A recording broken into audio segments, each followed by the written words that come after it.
ಪುರುಷನ ನಿಜವಾದ ಶಕ್ತಿ ಅಡಗಿರುವುದು ವಿಲ್ವಿದ್ಯೆಯಲ್ಲಿ ಅಲ್ಲ, ಅದು ಮುಷ್ಟಿಯುದ್ಧ, ಗದೆಯುದ್ಧ ಮತ್ತು ಬರಿಗೈಯು. ನೋಡೋಣ ಮಹಾಭಾರತದಲ್ಲಿ 10 ಶಕ್ತಿಶಾಲಿ ಬಲಶಾಲಿ ವೀರರು ಯಾರಂತ. ಮತ್ತು 7ನೇ ಸ್ಥಾನದಲ್ಲಿ ಬರ್ತಾನೆ ದುರ್ಯೋಧನ. ದುರ್ಯೋಧನ ಎಷ್ಟು ಬಲಶಾಲಿಯಾಗಿದ್ದ ಎಂದರೆ ಅದನ್ನು ಬಲರಾಮನೇ ಒಪ್ಪಿಕೊಂಡಿದ್ದ. ಗದಾಯುದ್ಧದ ಪೆಟ್ಟಿನಲ್ಲಿ ಭೀಮನಿಗಿಂತ ದುರ್ಯೋಧನನೇ ಮುಂಚೂಣಿಯಾಗಿದ್ದ. ಕುರುಕ್ಷೇತ್ರ ಯುದ್ಧದ ಕೊನೆಯ ದಿನದಲ್ಲಿ ಭೀಮ ಸೋಲು ಹಂತಕ್ಕೆ ಬಂದಾಗ ಕೃಷ್ಣನ ಆದೇಶದಂತೆ ದುರ್ಯೋಧನನ ತೊಡೆ ಮುರಿದು ಇವನನ್ನ ಕೊಲ್ತಾನೆ. ಮತ್ತು 6ನೇ ಸ್ಥಾನದಲ್ಲಿ ಬರ್ತಾನೆ ಜರಾಸಂಧ. ಇವನು ಹುಟ್ಟುವಾಗಲೇ 2 ಭಾಗಗಳಾಗಿ ಹುಟ್ಟಿ ನಂತರ ಜರಾ ಎಂಬ ರಾಕ್ಷಸಿಯ ಮುಖಾಂತರ ಇವನು ಒಂದುಗೂಡ್ತಾನೆ. ಹಾಗಾಗಿ ಅವನಲ್ಲಿ ರಾಕ್ಷಸ ಶಕ್ತಿ ಇತ್ತು. ಇವನನ್ನ ಭೀಮ 14 ದಿನಗಳ ಕಾಲ ನಡೆದ ಮಲ್ಲ ಯುದ್ಧದಲ್ಲಿ ಕೊಲ್ತಾನೆ.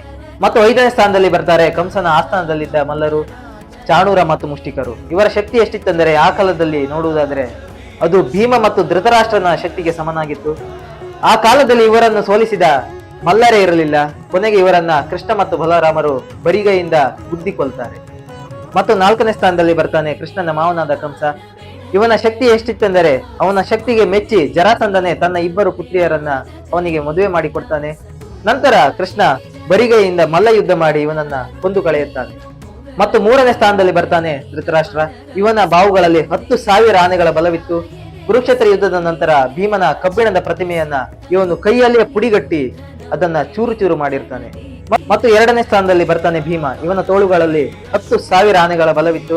ಇವನು ಜರಾಸಂಧ, ದುರ್ಯೋಧನ, ಕೀಚಕ, ಹಿಡಿಂಬ ಮತ್ತು ಬಕಾಸುರನಂತಹ ವೀರರನ್ನ ಮತ್ತೆ ಕುರುಕ್ಷೇತ್ರದಲ್ಲಿ 100 ಜನ ಕೌರವರನ್ನ ಕೂಡ ಭೀಮನೆ ಕೊಂದಿರ್ತಾನೆ. ಹಾಗಾಗಿ ಇವನು 2ನೇ ಸ್ಥಾನದಲ್ಲಿ ಬರ್ತಾನೆ. ಮತ್ತು 1ನೇ ಸ್ಥಾನದಲ್ಲಿ ಬರ್ತಾರೆ ಕೃಷ್ಣ ಮತ್ತು ಬಲರಾಮ. ಇವರು ದೈವಿ ಪುರುಷರು. ಇವರೇ ಚಾಣೂರ ಮತ್ತು ಮುಷ್ಟಿಕರನ್ನು ಕೊಂದಿದ್ದು ಮತ್ತು ಕಂಸನನ್ನು ಕೊಂದಿದ್ದು.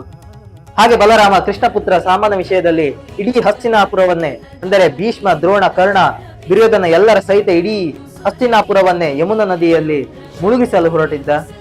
ಹಾಗಾಗಿ ಕೃಷ್ಣ ಮತ್ತು ಬಲರಾಮರು 1ನೇ ಸ್ಥಾನದಲ್ಲಿ ಬರ್ತಾರೆ.